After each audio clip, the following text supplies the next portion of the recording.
Hello दोस्तों, नमस्कार। स्वागत है आप सभी का पीके एजुकेशन कोर पर। ये पूरी की पूरी इंडियन पॉलिटी की सीरीज चल रही है। उसी में पिछले लेक्चर में मैंने पार्लियामेंट का पूरा चैप्टर डिस्क्राइब किया हुआ है। आज हम देखेंगे कि भारत की न्यायपालिका कैसी है। तो आज हम उच्चतम न्यायालय के बारे में पढ़ेंगे पूरा और जानेंगे क्या क्या प्रावधान है हमारे कॉन्स्टिट्यूशन में। जिन लोगों ने पुराने वीडियोस को नहीं देखा है उनका लिंक डिस्क्रिप्शन में मौजूद है, आप उसे वहां से देख सकते हैं। तो चलिए बिना देर के हम शुरू करते हैं और जानते हैं कि भारत की जो न्यायपालिका का सिस्टम है वो किस तरीके का है।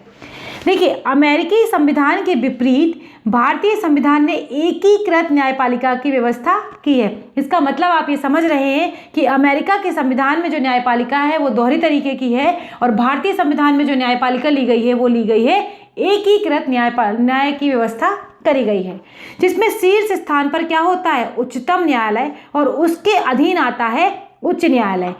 और एक उच्च न्यायालय के अधीन और राज्य स्तर के नीचे अधीनस्थ न्यायालयों की काफ़ी श्रेणियां हैं, जो जैसे कि हो गया जिला न्यायालय एवं अन्य अधीनस्थ न्यायालय।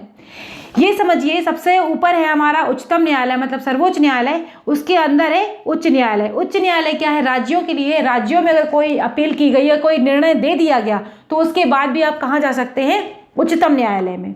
तो इसीलिए कहा गया कि एकीकृत न्यायपालिका है। न्यायालय की यह एकल व्यवस्था भारत सरकार अधिनियम 1935 से ग्रहण की गई है। कई बार एग्जाम में यह क्वेश्चन पूछा जाता है कि एकीकृत न्याय व्यवस्था को हमने कहां से लिया है। तो इसको लिया है हमने 1935। ज़्यादातर हमने संविधान में जितने भी उपबंध लिए हैं वो कहां से लिए गए हैं, 1935 के अधिनियम से ही लिए हैं। तो इसमें भी क्या है, ये भी हमने भारत सरकार अधिनियम 1935 से ही इसे ग्रहण किया है। और यह केंद्र एवं राज्य विधियों को लागू करती है। क्या करती है, यह केंद्र और राज्य की जो विधियां हैं उनको, जो कानून है उनको लागू करती है। दूसरी ओर अमेरिका में न्यायालय की द्वैध व्यवस्था है। कई बार कंपैरिजन पूछ लेते हैं। कई बार क्या होता है कि आपको स्टेटमेंट में 2-3 पॉइंट्स दिए गए होंगे और आपको सही कूट का चयन करना होता है, तो भी इस तरीके के क्वेश्चन पूछे जाते हैं। अक्सर कर इस तरीके के क्वेश्चन यूपीएससी में पूछे जाते हैं, यूपी पीसीएस में पूछे जाते हैं, बाकी और स्टेट पीएससी में भी पूछे जाते हैं। अगर आपको वीडियो अच्छा लग रहा है तो प्लीज़ लाइक कर देना, शेयर कर देना। चैनल को अगर अभी तक आप नए हैं तो सब्सक्राइब कर देना, और अगर बेल आइकन नहीं दबाया है तो प्लीज़ उसको प्रेस कर लेना। पीडीएफ के लिए अगर आप हमसे जुड़ना चाहते हैं तो पीके एजुकेशन कोर के नाम से आप हमें टेलीग्राम पर ज्वाइन कर सकते हैं। तो बात हमें समझ में आई यहाँ से कि अमेरिका में क्या किया गया है, द्वैध व्यवस्था अपनाई गई है न्यायालय की। यह केंद्र के लिए तथा एक जो है वो केंद्र के लिए, दूसरी है राज्यों के लिए। संघीय कानून को संघ न्याय क्षेत्र एवं राज्य कानून को राज्य न्याय क्षेत्र द्वारा लागू किया जाता है। जो संघीय कानून है उसको संघ न्याय क्षेत्र जो है उसके द्वारा लागू किया जाता है, और राज्यों में जो कानून लागू किया जाता है वो राज्य न्याय क्षेत्र के द्वारा लागू किया जाता है। जबकि भारत में क्या है, अमेरिका की तरह संघीय देश है ये, हमने संघीय व्यवस्था को अपनाया है। संघ का मतलब है ज़्यादातर शक्तियाँ संघ के पास होती हैं और संघीय झुकाव इसको कहते हैं। लेकिन भारत में एकीकृत न्यायपालिका और मूल विधि व न्याय की एक ही प्रणाली को अपनाया गया है। कुल मिला के आपको मोटी मोटी बात ये समझ में आ रही है कि भारत में एकीकृत न्यायपालिका को अपनाया गया है। भारत के उच्चतम न्यायालय का उद्घाटन जो हुआ था 26 जनवरी 1950 को किया गया था। यह भारत सरकार अधिनियम 1935 के तहत संघीय न्यायालय का उत्तराधिकारी था। क्या था, ये संघीय न्यायालय जो था उस समय पर उसका ये उत्तराधिकारी था। हालांकि उच्चतम न्यायालय का न्याय क्षेत्र पूर्ववर्ती न्यायालय से ज़्यादा व्यापक है। जिस उस समय पर जो न्याय क्षेत्र था इसका उससे काफ़ी ज़्यादा व्यापक और बहुत सारे कार्य क्षेत्र इसके दिखाई देते हैं। उच्चतम न्यायालय ने ब्रिटेन के प्रिवी काउंसिल का स्थान ग्रहण किया था। कई बार एग्जाम में ये भी पूछा गया है, आप उस क्वेश्चन उठा के देखिए, यूपी पीसीएस में ये क्वेश्चन पूछा गया है कि ब्रिटेन के प्रिवी काउंसिल का स्थान किसने लिया था। तो आपको पता होना चाहिए ये लिया था उच्चतम न्यायालय ने, जो अब तक एक अपील का सर्वोच्च न्यायालय था। ये क्या था, ब्रिटेन का प्रिवी काउंसिल जो था वो अभी तक क्या था, अपील का सर्वोच्च न्यायालय था। भारतीय संविधान के भाग 5 में अनुच्छेद 124 से लेकर 147 तक उच्चतम न्यायालय के गठन, स्वतंत्रता, न्याय क्षेत्र, शक्तियां, प्रक्रिया, इन सभी का आदि का उल्लेख किया गया है। संसद भी उनके विनियमन के लिए अधिकृत है, जो भी वो काम करते हैं उसके लिए क्या है, अधिकृत है। उच्चतम न्यायालय का गठन देखें, अगर उच्चतम न्यायालय के गठन की बात करते हैं तो इस समय पर क्या है, 31 न्यायाधीश होते हैं। एक न्यायाधीश जो होता है मुख्य न्यायाधीश, उसको मिलाकर अन्य न्यायाधीश कितने होते हैं, 30 होते हैं। तो मतलब 1+30 होता है, तो कितना, 31 न्यायालय, उच्चतम न्यायालय में 31 न्यायाधीश होते हैं। फरवरी 2009 में केंद्र सरकार ने उच्चतम न्यायालय की कुल न्यायाधीशों की संख्या 26 से बढ़ाकर 31 कर दी गई थी। अगर ये क्वेश्चन आपसे पूछा जाता है कि 31 न्यायाधीश कब करे गए थे, तो ये बात आपको पता होनी चाहिए कि 2009 में 26 से बढ़ाकर 31 कर दी गई थी, जिसमें मुख्य न्यायाधीश भी शामिल है। यह वृद्धि उच्चतम न्यायालय संशोधन अधिनियम 2008 के अंतर्गत की गई थी। देखिए, अगर आपसे अमेंडमेंट की बात करी जाती है तो कौन सा अमेंडमेंट है, 2008 अमेंडमेंट के तहत ये चीज की गई थी। मूलतः उच्चतम न्यायालय के न्यायाधीशों की संख्या 8, एक मुख्य न्यायाधीश और 7 अन्य न्यायाधीश निश्चित थी। पहले 1956 में संसद ने अन्य न्यायाधीशों की संख्या 10 निश्चित की थी। ये जो मूलतः संविधान हमारा बना था उस समय पर न्यायाधीशों की संख्या कितनी करी गई थी, 8। ये काफी इंपॉर्टेंट फैक्टर है और एग्जाम में इस तरीके के क्वेश्चन अगर स्टेटमेंट वाइज पूछ लिए जाते हैं तो बच्चे जरूर कंफ्यूज होते हैं। तो एक मुख्य न्यायाधीश और बाकी 7 अन्य न्यायाधीश। 1956 में संसद ने अन्य न्यायाधीशों की संख्या 10 निश्चित की थी। 1960 में 13 और फिर 1977 में 17 और फिर 1986 में 25। आपको 2 महत्वपूर्ण याद रखने वाली बात है। 31 कब करी गई थी, 2009 में, और 2008 के जो कॉन्स्टिट्यूशन अमेंडमेंट होता उसके थ्रू की गई थी। तो 31 फिलहाल में है और मूलतः संविधान में कितनी थी, 8 थी। इतना ज़्यादा आपको याद रखने की आवश्यकता नहीं है। अब देखते हैं न्यायाधीश। तो जो न्यायाधीश है उनकी नियुक्ति कैसे होती है। उच्चतम न्यायालय के न्यायाधीशों की नियुक्ति कौन करता है, राष्ट्रपति करता है। ये बहुत ही इंपॉर्टेंट क्वेश्चन है, कई बार यहाँ से क्वेश्चन पूछे गए हैं। मुख्य न्यायाधीश की नियुक्ति राष्ट्रपति अन्य न्यायाधीशों एवं उच्च न्यायालय के न्यायाधीशों की सलाह के बाद करता है। देखिए, बात करी जा रही उच्चतम न्यायालय, जो मुख्य न्यायाधीश है उसकी नियुक्ति कौन करता है, राष्ट्रपति करता है। ये बात सही है, लेकिन किनकी सलाह पर करता है, ध्यान देने योग्य बात है। अन्य न्यायाधीश जो होते हैं उनकी और उच्च न्यायालयों के न्यायाधीशों की सलाह पर करता है। इस तरह अन्य न्यायाधीशों की नियुक्ति भी होती है, ऐसे ही अन्य न्यायाधीशों की भी नियुक्ति करी जाती है। मुख्य न्यायाधीश के अतिरिक्त अन्य न्यायाधीशों की नियुक्ति में मुख्य न्यायाधीश की जो परामर्श है वो आवश्यक है। जो और अन्य न्यायाधीश होंगे उनकी जब नियुक्ति करी जाएगी तो जो मेन है मुखिया, मतलब मुख्य न्यायाधीश है, उसकी जो परामर्श है वो बहुत ज़्यादा आवश्यक है और महत्वपूर्ण हो जाती है।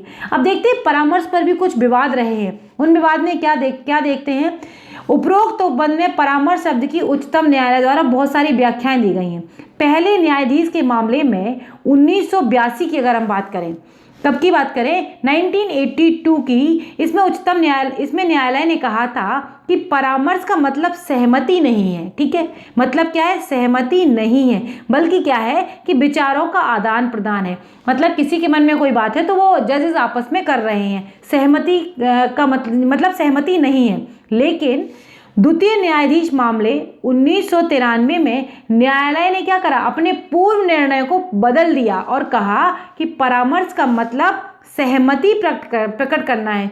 जो परामर्श दी गई है वो सहमति बता रही है। इस तरह यह व्यवस्था की गई कि न्यायाधीशों की नियुक्ति के मामले में उच्चतम न्यायालय के मुख्य न्यायाधीशों द्वारा दी गई सलाह राष्ट्रपति को मानने के लिए बाध्यता होगी। मतलब जो उच्चतम न्यायालय के न्यायाधीश ने या मुख्य न्यायाधीश ने जो बात कही है उसको बाध्य होना, मतलब जो राष्ट्रपति है उसको मानना पड़ेगा। लेकिन मुख्य न्यायाधीश यह सलाह अपने 2 वरिष्ठ सहयोगियों से विचार विमर्श करने के बाद ही देगा। ऐसा नहीं है कि मुख्य न्यायाधीश क्या करे, राष्ट्रपति को किसी को भी आगे बढ़ाने के लिए सलाह दे दे और ये बात मानने होगी। तो मुख्य न्यायाधीश पर भी क्या लगाया गया कि वह अपने 2 वरिष्ठतम सहयोगी जो हों उनसे विचार विमर्श करने के बाद ही देगा। इसी तरह तीसरे न्यायाधीश मामले 1998 में न्यायालय ने मत दिया कि परामर्श प्रक्रिया को मुख्य न्यायाधीश द्वारा बहुसंख्यक न्यायाधीशों की विचार प्रक्रिया के तहत माना जाएगा। मतलब 1, 2 या 2 से अधिक जो न्यायाधीश हों उनकी बात जो प्रक्रिया होगी उसके तहत इसे माना जाएगा। केवल भारत के मुख्य न्यायाधीश का एकल मत ही परामर्श प्रक्रिया को पूर्ण नहीं कर देता है। ऐसा नहीं कि मुख्य न्यायाधीश ने किसी के लिए परामर्श कर दिया तो वो महत्वपूर्ण हो गया, वो पूर्ण प्रक्रिया नहीं कही जाएगी। उसे कम से कम 4 वरिष्ठ न्यायाधीशों से सलाह करनी चाहिए। कितने से करनी चाहिए? 4 न्यायाधीशों से सलाह करनी चाहिए। इनमें से अगर 2 का मत भी पक्ष में नहीं है तो फिर वो नियुक्ति के लिए सिफारिश नहीं भेज सकता। अगर 50% भी लोग उसमें एग्री नहीं कर रहे हैं 4 में से, तो फिर क्या फ़ायदा? तो फिर वो सिफारिश के लिए नहीं जाएगा। न्यायालय ने व्यवस्था दी कि बिना अन्य न्यायाधीशों की सलाह के भेजी गई सिफारिश को मानने के लिए सरकार बाध्य नहीं होगी। बहुत ही इंपॉर्टेंट और महत्वपूर्ण फैक्ट है। जितना ज़्यादा आप पढ़ेंगे और समझेंगे चैप्टर को, तभी जाके आप ऑब्जेक्टिव क्वेश्चंस कर पाएंगे। चाहे ऑब्जेक्टिव हो या सब्जेक्ट हो, आपके कॉन्सेप्ट क्लियर होना बहुत ही ज़्यादा ज़रूरी है। 99वां संविधान संशोधन अधिनियम 2014 की बात करें तथा न्यायिक नियुक्ति आयोग अधिनियम 2014 ने सर्वोच्च न्यायालय एवं उच्च न्यायालय के न्यायाधीशों की नियुक्ति के लिए बने कॉलेजियम प्रणाली को एक नए निकाय राष्ट्रीय न्यायिक नियुक्ति आयोग से प्रतिस्थापित कर दिया। मतलब एनजेएसी से उसे प्रतिस्थापित कर दिया। हालांकि वर्ष 2015 में सर्वोच्च न्यायालय ने 99वें संविधान संशोधन अधिनियम और एनजेएसी अधिनियम दोनों को क्या कर दिया? खारिज कर दिया। दोनों को असंवैधानिक घोषित कर दिया। अब परिणामिता क्या हुआ? पुरानी जो कॉलेजियम व्यवस्था थी उसको पुनः कार्यरत हो गई, या वो पुनः काम करने लगी। सर्वोच्च न्यायालय पर निर्णय 4 जजेज केस 2015 में आया और न्यायालय ने विचार केंद्र आर्थिक नई प्रणाली एनजेएसी न्यायपालिका की स्वतंत्रता को प्रभावित करेगी। मतलब ऐसा माना कि जो एनजेएसी होगी वो स्वतंत्रता की न्यायिक जो प्रक्रिया है उसको क्या करेगा? न्यायपालिका की स्वतंत्रता को ये प्रभावित करेगा। अब देखते हैं मुख्य न्यायाधीश की नियुक्ति कैसे होती है। 1950 से 1973 तक व्यवहार में यह था कि उच्चतम न्यायालय में वरिष्ठ न्यायाधीश को बतौर मुख्य न्यायाधीश नियुक्त किया जाएगा। मतलब जो भी उच्चतम न्यायालय में वरिष्ठ न्यायाधीश होगा उसको मुख्य न्यायाधीश नियुक्त किया जाएगा। तो इस व्यवस्था का 1973 में हनन हुआ। कब हुआ? जब एएन राय को 3 वरिष्ठ न्यायाधीश से ऊपर भारत का मुख्य न्यायाधीश नियुक्त कर दिया गया। दोबारा फिर हुआ जब 1977 में एमयू बेग को वरिष्ठ व्यक्ति के ऊपर बतौर मुख्य न्यायाधीश बना दिया गया। सरकार के इस निर्णय की स्वतंत्रता को उच्चतम न्यायालय ने दूसरे न्यायाधीश मामले मतलब 1993 में कम किया और इसमें उच्चतम न्यायालय ने व्यवस्था की कि उच्चतम न्यायालय के वरिष्ठ न्यायाधीश को ही भारत का जो वरिष्ठ न्यायाधीश होगा उसी को एक मिनट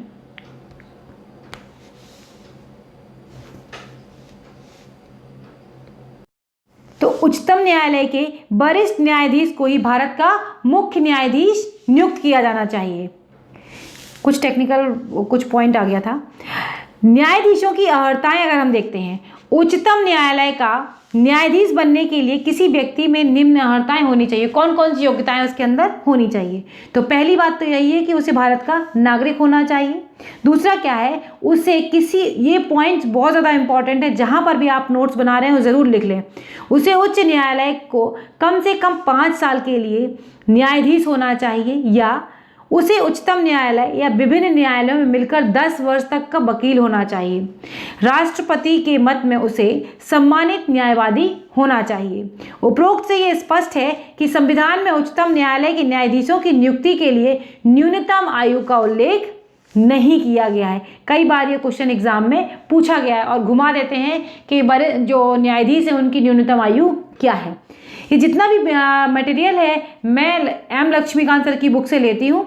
आप हमसे पीडीएफ के लिए जुड़ सकते हैं टेलीग्राम पर, पीके एजुकेशन कोर के नाम से टेलीग्राम पर ग्रुप है। अब देखते हैं शपथ या प्रतिज्ञान क्या है। उच्चतम न्यायालय के लिए नियुक्त न्यायाधीश को अपना कार्यकाल संभालने से पूर्व राष्ट्रपति इस कार्य के लिए उसके द्वारा नियुक्त व्यक्ति के सामने जो शपथ है वो कौन कौन सी लेनी होगी? तो क्या है?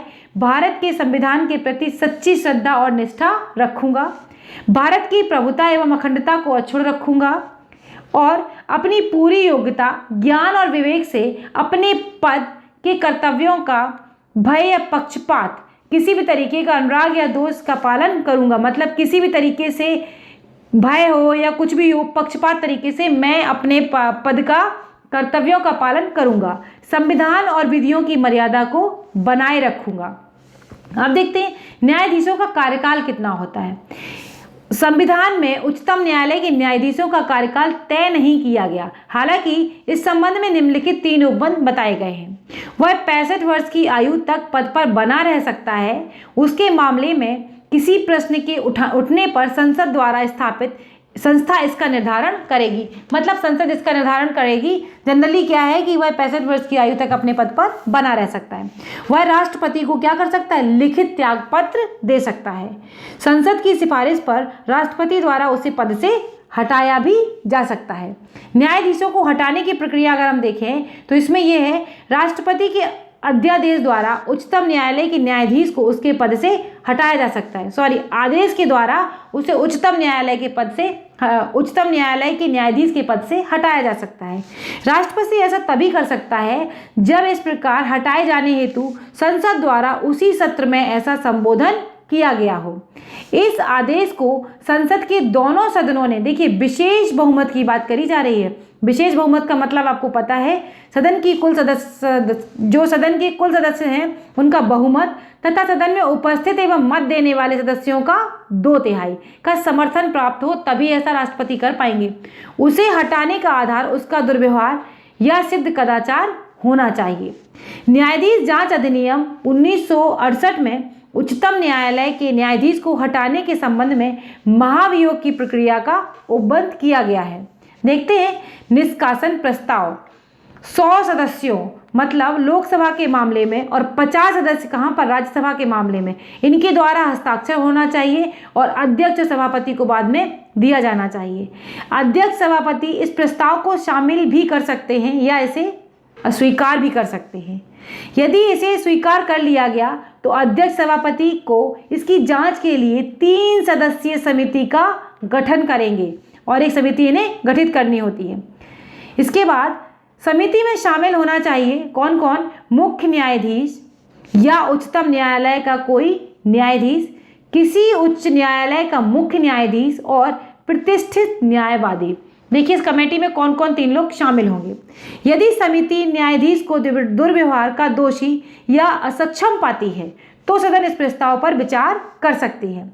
विशेष बहुमत से दोनों सदनों में पारित जो प्रस्ताव है वो पारित कर इसे राष्ट्रपति को भेजा जा सकता है। अंत में राष्ट्रपति न्यायाधीश को हटाने का आदेश जारी कर देते हैं। ऐसा नहीं है कि राष्ट्रपति कभी भी आदेश जारी कर देंगे और किसी न्यायाधीश को हटा दिया जाएगा, तो ऐसा नहीं है। महाभियोग की पूरी प्रक्रिया चलती है। यह रोचक है कि उच्चतम न्यायालय के किसी न्यायाधीश पर अब तक महाभियोग नहीं लगाया गया है, पहला एवं एकमात्र, तो ये काफ़ी इंपॉर्टेंट हो जाता है। महाभियोग का मामला उच्चतम न्यायालय के न्यायाधीश वी रामास्वामी 1991-1993 का है। यद्यपि जांच समिति ने उन्हें दुर्व्यवहार का दोषी पाया था पर उन पर महाभियोग नहीं लगाया जा सका। क्यों? क्योंकि यह लोकसभा में पारित नहीं हो सका था। कांग्रेस पार्टी ने क्या किया था, ये मतदान से अलग हो गई थी, तो ये पारित नहीं हो सका था। तो ये पूरा वीडियो था जो मैंने आपको बताया कि किस तरीके से जो उच्चतम न्यायालय उसका गठन होता है, किस तरीके से मुख्य न्यायाधीश को चुना जाता है, ये सारी की सारी चीज़ें मैंने आपको बताई। अगर आपको वीडियो अच्छा लगा है तो प्लीज़ लाइक कीजिएगा, शेयर कीजिएगा, और अगर अभी तक आपने हमारे चैनल को सब्सक्राइब नहीं किया है तो प्लीज़ सब्सक्राइब करिए, बेल आइकन को प्रेस करिए। अगली वीडियो में फिर मिलेंगे, तब तक के लिए बाय बाय दोस्तों, नमस्कार।